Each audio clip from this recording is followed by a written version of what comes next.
हुकूमत ने पीटीआई के लाहौर जलसे को नाकाम करार दे दिया। मरियम औरंगजेब ने इल्जाम लगाया कि तहरीक इंसाफ के रहनुमा जलसे में फसाद चाहते थे, जिसे हिकमत अमली के तहत नाकाम बना दिया। अता तारण ने दावा किया कि लाहौर के फ्लॉप जलसे के बाद पीटीआई को दोबारा जलसा करने की जुर्रत नहीं होगी।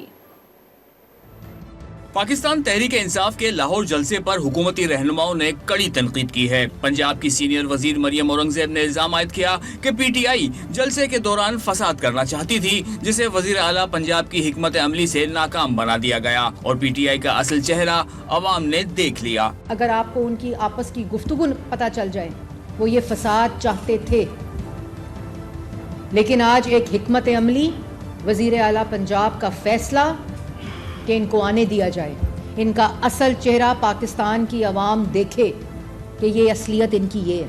वजीर इत्तलात और नशरियात अता तारण ने दावा किया कि पीटीआई को तमाम सहूलियात देने के बावजूद लाहौर जलसा नाकाम रहा।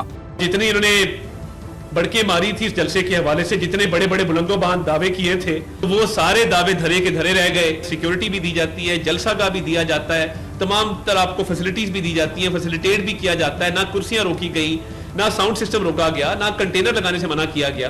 मगर आपने जितनी बड़ी बड़ी बातें की थी, वो वही बात है हमेशा कि खुदा पहाड़ निकला चूहा वो भी मरा हुआ। वजीर इत्तलात पंजाब अज़मा बुखारी ने दावा किया कि पीटीआई के जलसे में पूरे सूबे से सिर्फ 3000 लोग पहुंचे। उन्होंने कंटेनर से रास्ते बंद करने की बातों को प्रोपेगेंडा करार दिया।